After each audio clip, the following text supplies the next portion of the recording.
And we're live. Hello. Hello, everyone. Hello. Thanks for coming in. And are we waiting a minute or two?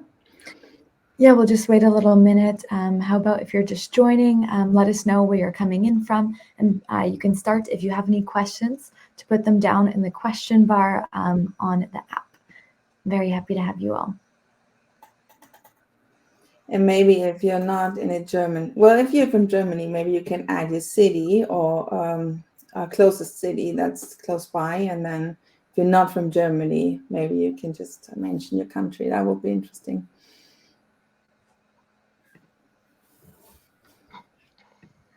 All right. Hi, everyone. And we're getting lots and lots of people. So happy to have you joining us today with New Pay Collective. We're just going to get started in just a minute. Are you feeling ready to go, speakers? Absolutely. Let's do this. All right, let's get started. All right, so on the agenda today, we're going to do a little introduction, talk a little bit about the reports, the methodology, where the participants came from. Then we're going to go into some key findings and a little bit of a discussion. And then at the end, with the time that remains, we'll go into a Q&A. So again, don't hesitate to ask your questions in the question bar now. Closed captions should be enabled, and there will be a full replay sent to you right after the event in case you missed any part of it.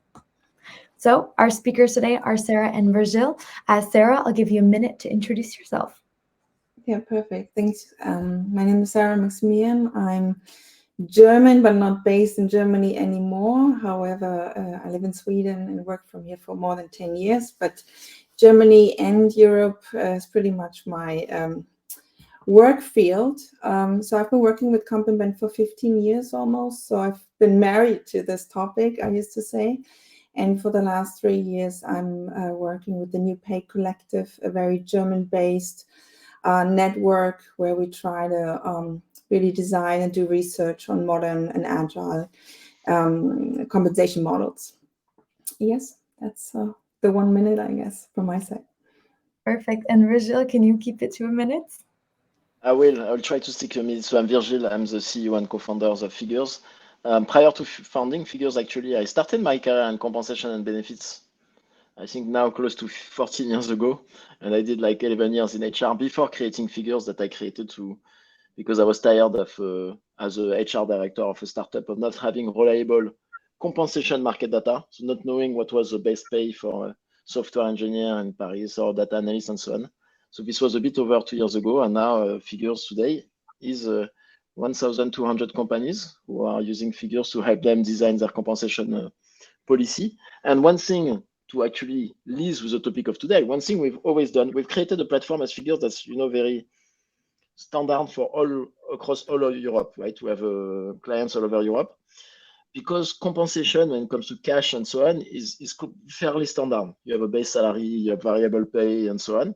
But when it comes to benefits are super localized, right? So from the very beginning of Figures, we were like, we need very local studies on benefits because benefits are very different from one country to another because of regulation, because of culture and so on.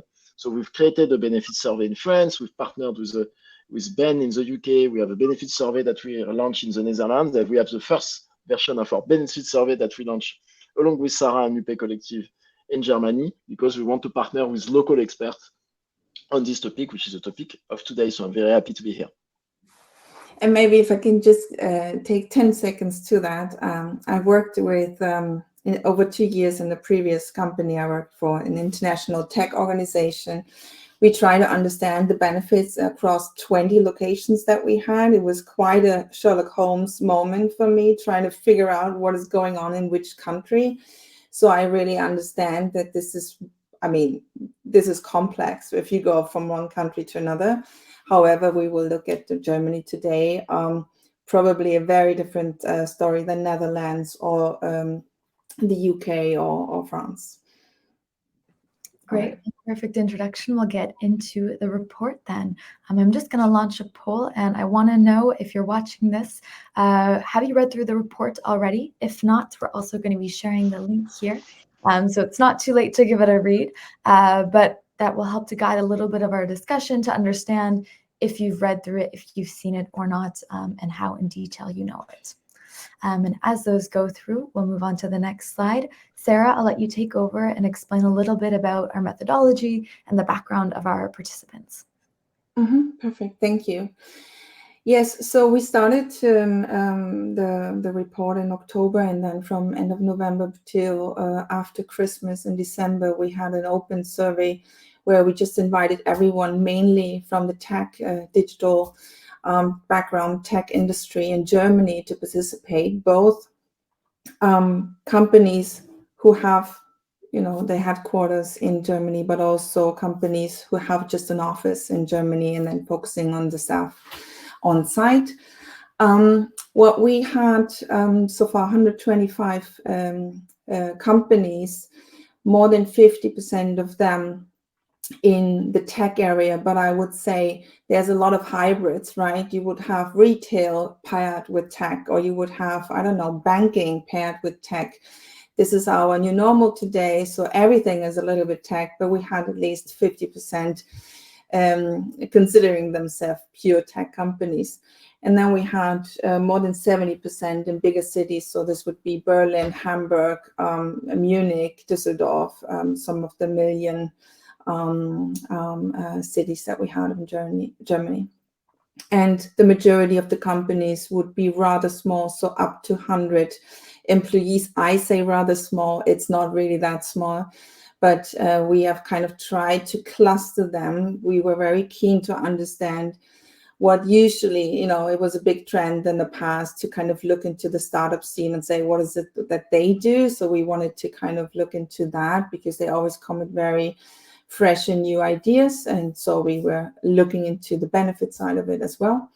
And we looked into both ways, the more classical startup equity funding situation, different funding rounds, but also which is still very German, self-financed, ownership with this with a different ownership structure. So trying to differentiate the different types here. And then we had some larger organizations. And in this report, you will see that we kind of always look into the different clusters. How would a large organization answer this question compared to a startup that has an office in a city, or compared to a startup that is completely remote? Also, we looked into that. That's just a little bit about the participants and the methodology that we used when analyzing the results. And again, all of those results and charts, they're a little bit hard to read. They're all included in the report as well. So if you want to zoom in, get some more information, a little bit more background, we have even more about the survey participant data. You can go in and look at the report there. So in the report, we covered 11 different categories of benefits. In the presentation today, we're going to be looking at where companies offering more and less benefits, looking at the least popular benefit offerings, a little bit about best practices on communication. Then we're going to dive into the most popular 3 benefit offerings and touch upon mobility, because that's a hot topic in Germany.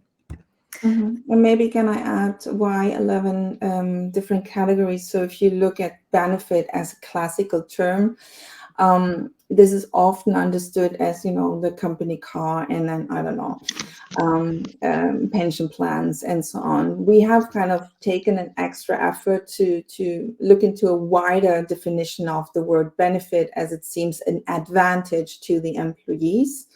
And that's why we covered so many more categories, because we were looking a little bit from the employee's perspective and not just from a pure tax or legal perspective on the term benefit.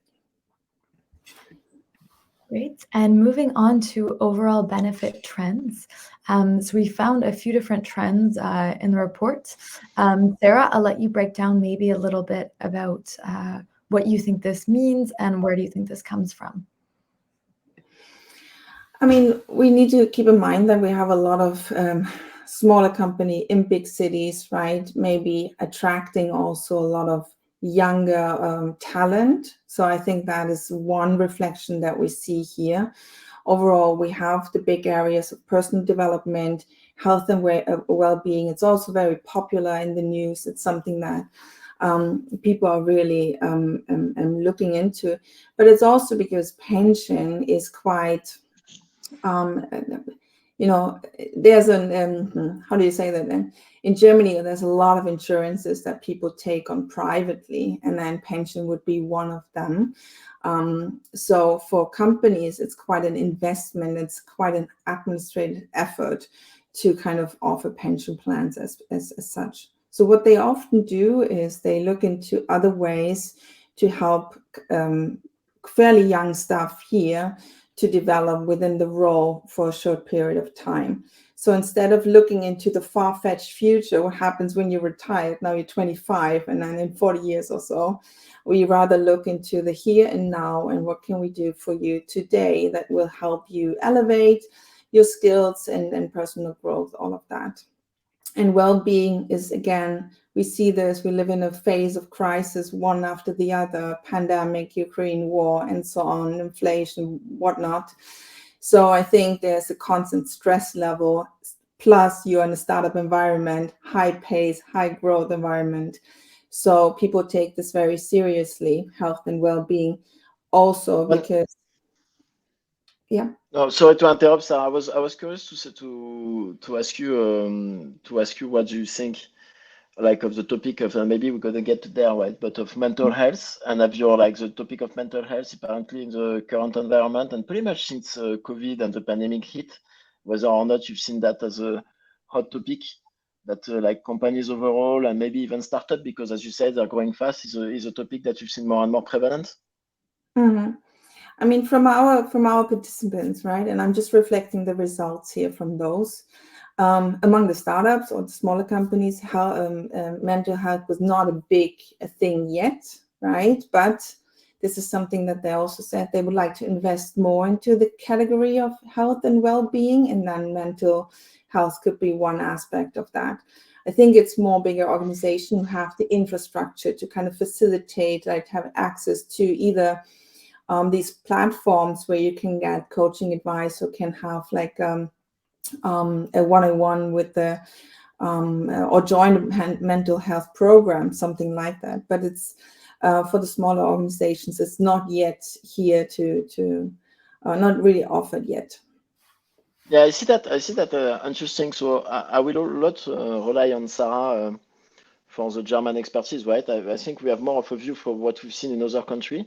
In the other countries we surveyed, we felt that the level of support for mental health in Germany seems to be lower than what we've seen in the UK, what we've seen in France, what we've seen in Netherlands. I was surprised by that, in a way that why there could be less desire or less support overall for that topic, or maybe it just hasn't caught on yet. I think it was one of the learning from this report is less traction in that area and more traction in mobility. I was really surprised to see mobility as like one of the topics and the focus area for companies in Germany. I don't know if you think there's anything specific to that or any trends. I mean, we can come back to the mobility a little later, but it's German company car used to be the outstanding benefit that everyone has talked about, and don't you ever touch the company car policy around this, right? So now I'm talking 15 years ago and earlier. But there is a shift in our understanding as a society towards environmental standards and climate and so on. And also the cities get crowded and crowded and crowded. You don't find a parking space or anything. So as we surveyed a lot of the city-based startups, right, mobility is more in terms of alternatives to how do you get to work when you need to get to work. We also have a lot of companies being only remote, so that's not the issue here. But I think during the pandemic, a lot of the big cities tried to change also the face from moving away from car heavy to more bicycles and so on. So there, in the past, 5 years and more, there was a shift in Germany of, can we have any alternatives as good as the company car or a car in general? And I think this is just a mindset shift in the society overall, especially in bigger cities. Interesting. So this is probably just new ways of finding new ways of mobility. Mm-hmm. Yeah, that's right. That's super interesting context then. We're going to keep moving forward. I remind people that if you have questions, if you want to make it as interactive as possible, you can go into the questions tab. Yeah. That should be on the bottom right, and ask a question or vote for the most interesting question that we're going to take either as we go, either at the end where we have a dedicated Q&A session. But moving on, we've discussed about that a little bit. I thought it was interesting. We've talked about the most popular benefits offering or some of the most trendy ones. I'm not sure if you have anything you wanted to mention into all of those. But I think maybe just for home, I mean, maybe just on the home office, most of our participants offer home office still, and it's going to stay, right? I know there's a lot of discussions of, oh, everyone needs to go back to the office, and then they have hybrid, and then they have this and that. But from our sample here, I think more than 90%, which is like, we do home office, we are very flexible, you know, so it's not something they would invest in further, but they would just like to keep it on that level. This is how I interpret the numbers.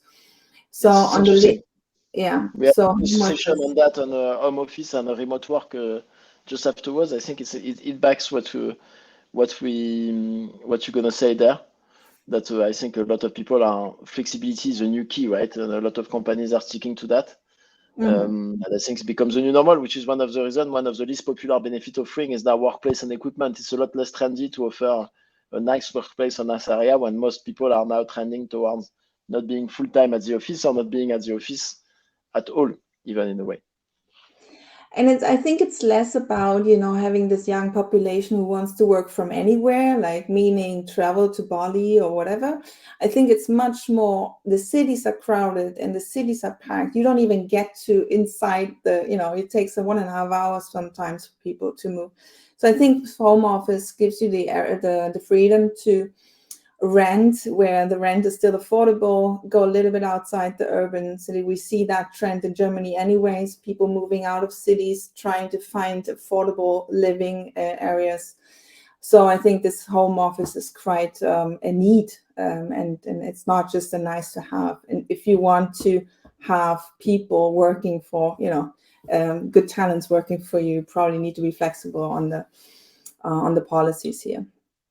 And one thing to introduce this slide is communication, how to communicate on the benefits to employees. I was really surprised to see that 18% of respondents did not communicate about benefits on job ads or any way possible, right? I don't know how you feel about that, but I feel that a lot of people, especially younger companies, put a lot of effort into, or some effort into implementing benefits, but as soon as they implemented, they don't spend enough time thinking of how best to communicate it to candidates to be attractive and how best to communicate it internally to employees to ensure that they are conscious that the company is offering those benefits.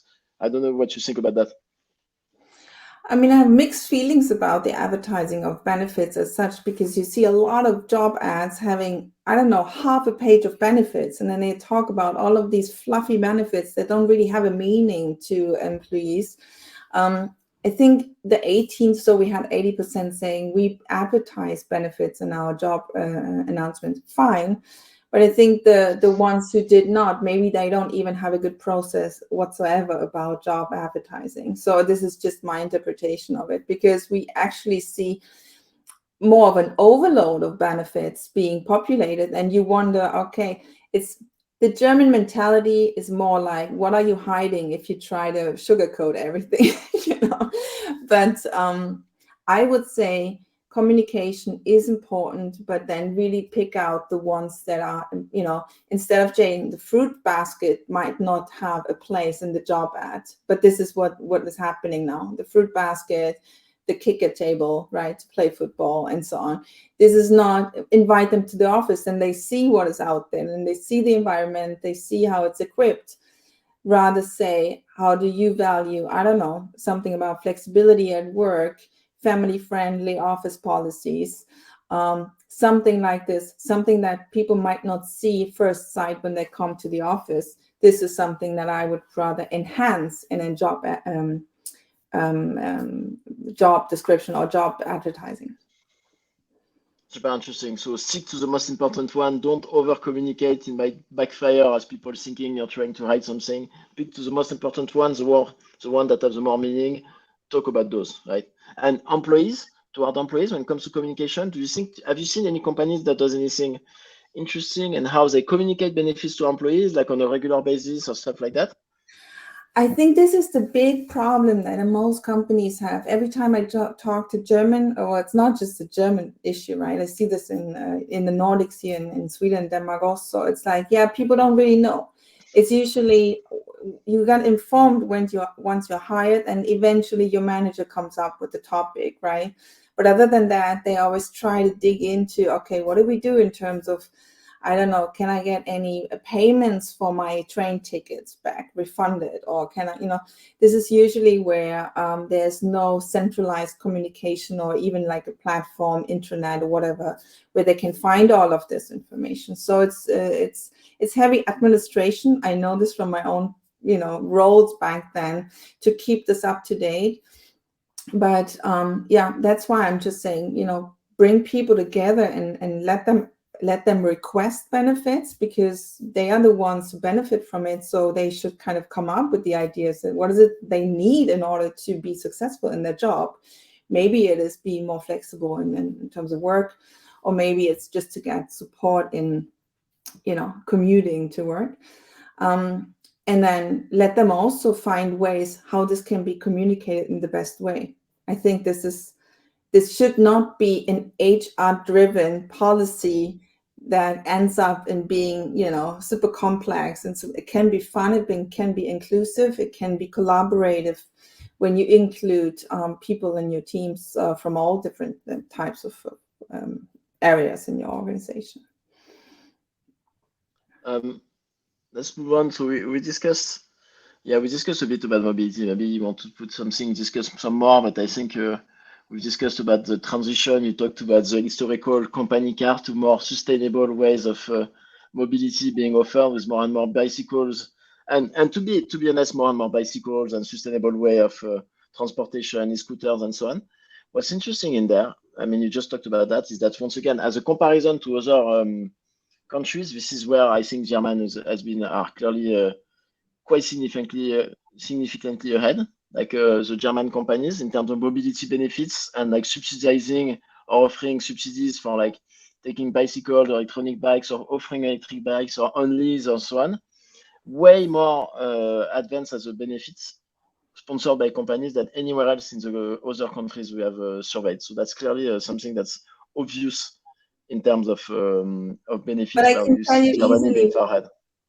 I can tell you easily why. I mean, I was surprised if you in the UK do not offer good medical care, people will not sign up with you. If you, I don't know, in France, it's all about, well, there are a lot of benefits, but there's a lot about also free time and vacation and so on.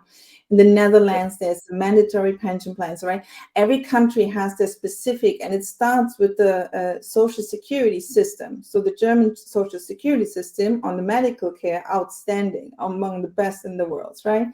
And then pension, as I mentioned, there is something from the state, but there's also a lot of privately, you take care of this on your own privately. And then there is a middle ground where you get this financed by your company, like a deferred compensation in your pension plans and so on. But the mobility is the one outstanding. And, I think because we love our cars and our Autobahn and so on, now we need to shift, but we still shift within the category of mobility. And, I'm not surprised to see that. Yes, we read some comments about, oh, now we don't want a regular car lease, we want an e-car, or charging stations at the parking slot, right? So we can fuel our. Is that how you load the battery? Anyway, so I'm not surprised about this. I think a lot of participants will not be surprised about this, but it's just a really good sign also that we think into alternatives and that we still keep offering stuff. And that could just be using the train, or that could just be having bicycles, or, it's also a lot of bicycle leasing, where the company is a leasing the contractor. So it's a good representation. I think once again, I think so far ahead, and I think your point about the private basically companies the way benefits are being popular or more or less popular per country, there's like, of course, the culture, but also private benefits or company-sponsored benefits filling the gaps for where the social security, local social security don't provide anything, right? Being key drivers into that. Home office, interestingly enough, home office, and we've talked remote work, I think is quite popular, but I was surprised that I think among the countries we surveyed, the full flexibility. It means company offering employees to be fully flexible about where they work when they come to the office. So not making any days mandatory. This is the lowest score of the 4 countries we have surveyed so far: France, UK, Germany, and the Netherlands. There's a lot of flexible companies, right? Once again, but I think there was quite a number of companies that are not fully flexible in a context that's changing toward more and more flexibility. And Germany seems to be the lowest in terms of the overall flexible score, the proportion of companies offering full flexibility. Is that something that you see related to your experience, or? Absolutely. So, I mean, first of all, I'm very surprised to see that we have so much flexibility in Germany. Now you compare this with other companies and say countries and saying, well, among other countries, it's very low in flexibility. From my experience, before the pandemic, remote calls, Zoom calls, team meetings, they would have not been very the likable option, right? So people would always try to show up in an office, always be on time. There's something called, what's it called? Presentism. So you stay until 6 o'clock, until your boss is leaving. You will never leave the office before your boss. It's this old mindset of being present in an office space. You have your 9 to 6. You don't leave earlier, otherwise you get comments from your colleagues and so on. So the pandemic has changed a lot of that. So I'm super surprised to see how much change there's still at the present time. But it's not comparable with other countries. And I agree, working with different countries and clients in different countries myself, some I will never see in person. And yeah, so I think I was surprised to see how much more they still continue to do, like how much flexibility they offer. They have a lot of about, it's usually very bureaucratic in terms of we need to measure, or, you get the timestamp. We need to report the time spent or the times worked so far. If not, you get paid over hours or something like that. Usually Germans are very precise in terms of measuring or tracking hours and so on. So I was surprised to see a lot of companies not going that route, maybe risking fines. This is always in the head of a German HR person, but positive surprise. I also believe working with tech companies in Germany, in Berlin myself, is a lot of international mix now, right? It's not just pure German staff. They come from everywhere. They bring their own attitude. They bring their own understanding of what is a regular, what is non-standard, and so on. So they also shape a little bit the culture.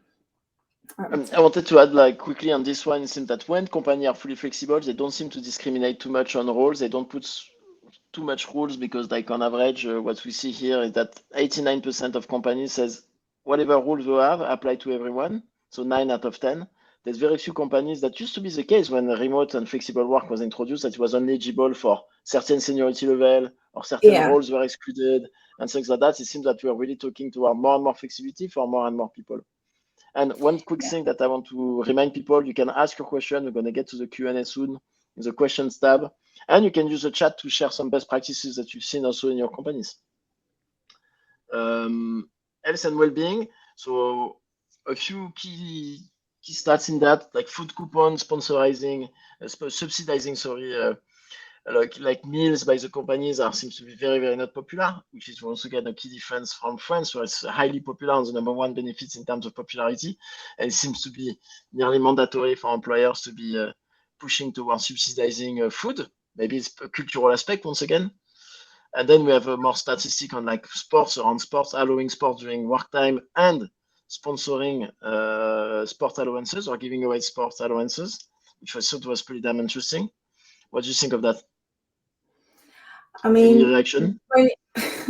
20 years ago when I studied, I was, working in restaurants to, support my studies and so on. Everyone paid with company food coupons during lunchtime. This is like, it was a pandemic back then. It was like everyone had those.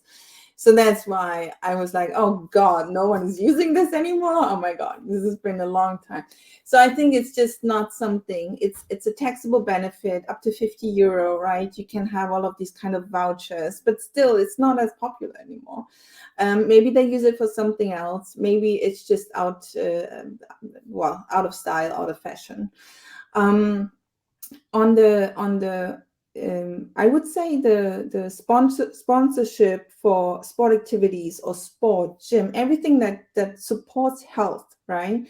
I think this is a trend that I not just see in Germany, but also in the Nordics. So I don't know about maybe other countries, but so important to stay healthy. And, they say sitting is the new smoking. So you want to get your people active. You want people to, I don't know, join any class, gym classes, or, go into, I had clients who said, we changed the office now because we need one with the shower. People need to come to the office, run there, or bicycle. They need to be able to take a shower. This is a very trendy thing to combine both worlds, because we live in a hectic world. There's no time where you can just take the weekend and do this and that. No, it needs to happen before, during, or after work, immediately, especially in the biggest cities when you're not occupied eventually with other, family activities or other activities. I think sport is a very important, fitness in general is a very important component, and companies are here to support that. This is what I read out of the results. Interesting. Next topic that we have is we talked a bit about mental health, right? And supporting mental health. It was interesting to see that you see the first part of the graph. There's a clear alignment between the larger the company, the more support provided towards mental health, right? So seeing the clear trend, because the pink chart is less than 25% of startups, 50% of startups Series B and so, and it goes up and up, which is interesting because if you think about it, right, mental health being a big topic, I would argue that some of the most stressful situations are often put into the early stage company when there's a lot of growth, pressure on growth, a lot of growth, environments keep changing, priorities keep changing, roles keep changing, and puts a lot of pressure on, it's pressure cooker environment. And this is nearly where people will need sometimes more some of the biggest mental health support, because they're some of the most at risk of burnout and so on. I don't know if you agree with that, but I don't know if you have any other thoughts on mental health support or anything like that. We haven't asked about the age of the company, so we don't know when they were founded, for instance, the smaller ones, but I think they are kind of still haven't really had these bad situations where people went out on long-term sickness, and kind of this is a way of preventing. And in Germany, among other countries, but Germany is very difficult to let go of people on leave, right? And then they can be on leave for several years. So this is actually a hardship for a company to say, now we have people for risk, right? It's a high-paced environment, for risk to become long-term sick. We're not doing anything about it. Once you have that situation, you also feel, oh no, you cannot also then let go of any of these employees. I'm just saying it from a purely HR point of view, right? Not on a personal level, obviously. It's a tragedy if it happens, but here to say, this is something that is underestimated, I would say, the risk factor. And that's where, the larger companies, they have definitely invested in this. And also some of the grown-ups. Talent is difficult to get today for the past 10 years and more. So you really need to kind of take care of the staff that you have. So I think bigger organizations understand or see that potential more than the smaller startups. I'm using this opportunity to answer Anna's question that's directly on this topic, right? Is what type of burnout prevention? A lot more companies are coming into the space of burnout prevention by offering multiple type of services. One that could be access to meditation best practices or meditation session, meditation apps or resources, online resources to access burnout prevention, and access to individualized like psychiatry support and like shrink support, mental health experts to have one-on-one session paid by the company. This is really one of the benefits that has, of course, since COVID, in the last 2 or 3 years, has exploded the most worldwide. Mental health individual support, so to employees, sponsored by companies. So, and I think this is not going to stop, of course. And this is a kind of support that the companies can provide. And we from the collective, we had clients who during the pandemic said we are offering whoever is in need. Often, not a lot of employees take advantage of that service, right? So if you kind of offer this to 600 people and then 20 people would take advantage of just having a phone call with, or joining a program or talking to someone like a specialist in that area. But at least it's a big signal coming from the organization and saying, we want to really care for you. Maybe it's not even taken, the advantage is not taken by employees, but it's a big signal. And I think you shouldn't underestimate the power of that signal in your overall comms and attractiveness and retaining your people. Completely agree. Moving on to the next type, it's like personal development and training. And then we have a coaching slide as well, something dedicated on coaching.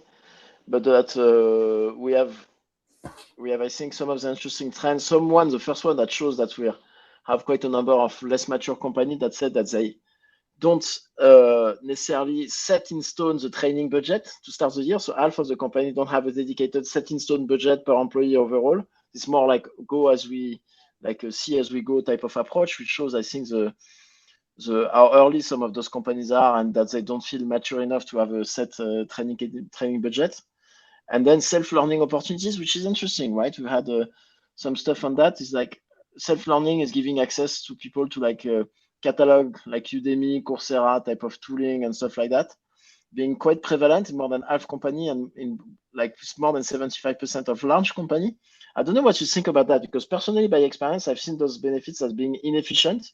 Usage of like Coursera, Udemy, when paid by the company was, by my experience, I think there was like 15% of most of employees using them on a yearly basis, and most people not finishing the course they're signed up for.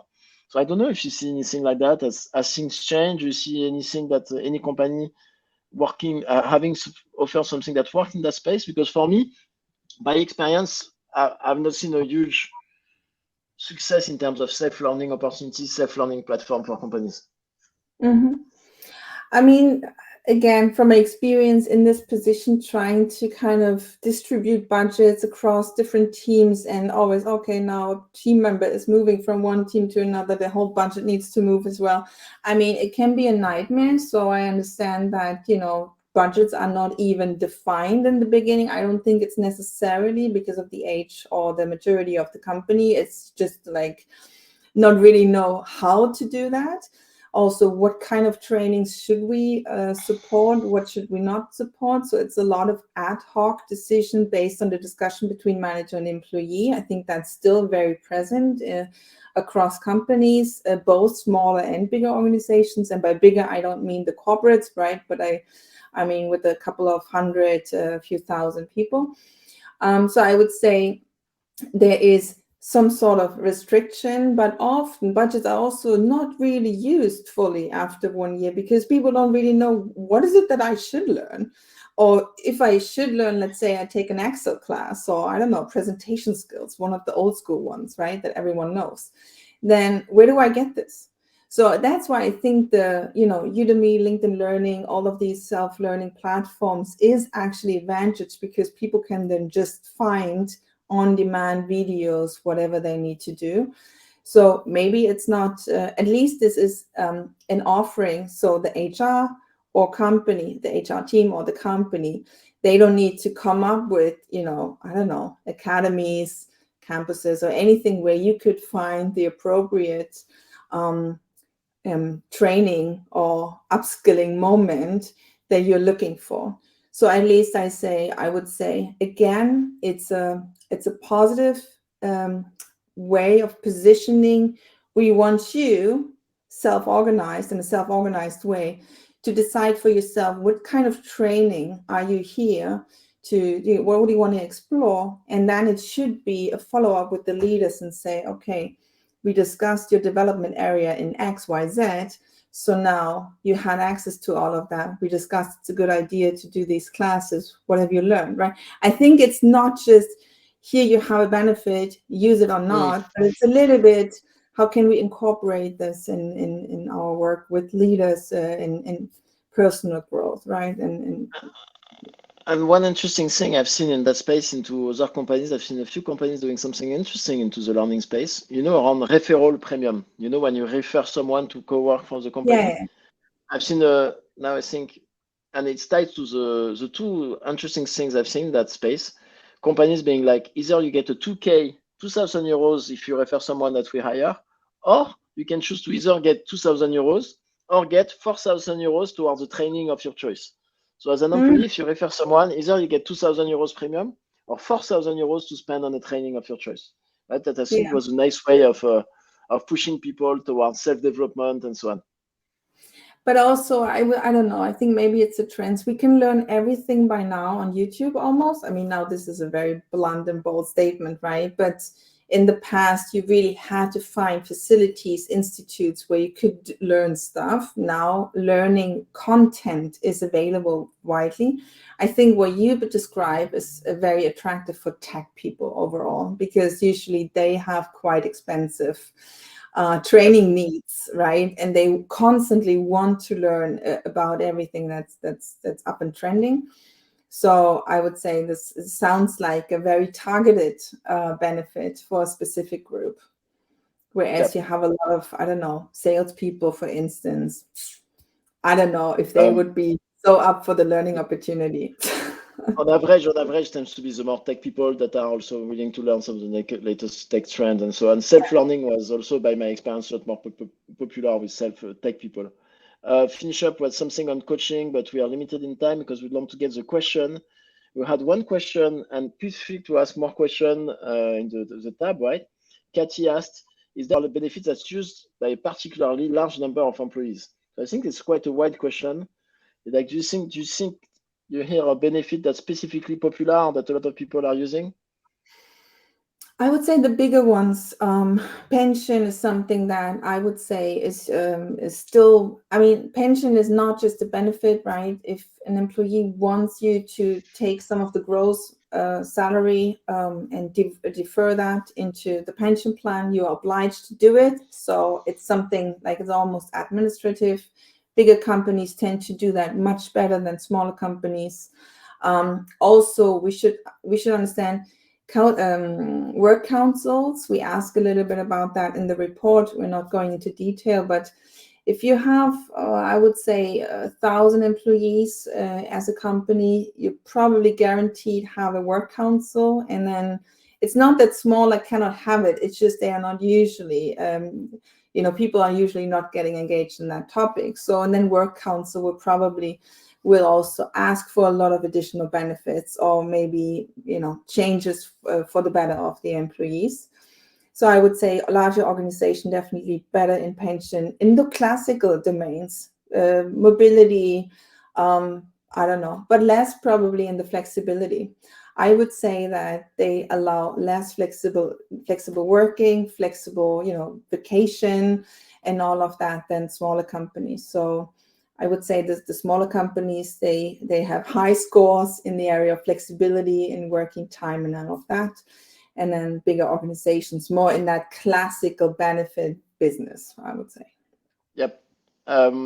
Two things I think is Antje mentioned that as well, and we're going to get to a coaching question, right? But Antje has mentioned that a lot of the allowances are provided by company for conferences being often super popular with tech people once again, but that can also be used for books or any content like courses that can be accessed. Once again, quite a nice perk, often underused by the majority of employees. There was two questions about coaching.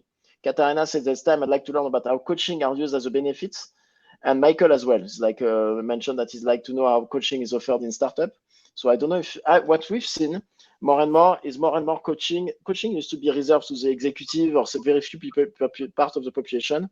We see this more and more being spread out to the rest of the population, and as a free for like an access to coaching for more and more of the population.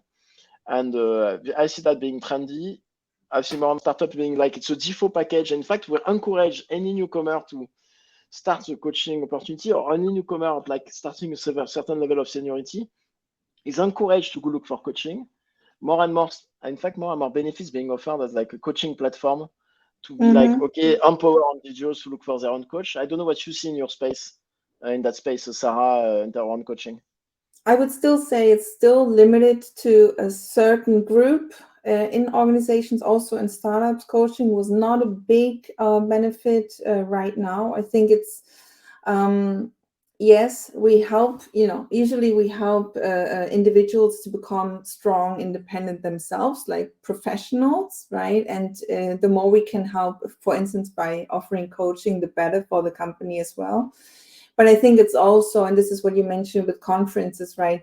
We also see there's a trend of bringing people together, offering everyone the same experience, and being in a conference and having networking moments, and then just exploring and exchanging ideas with others, maybe not in the same company.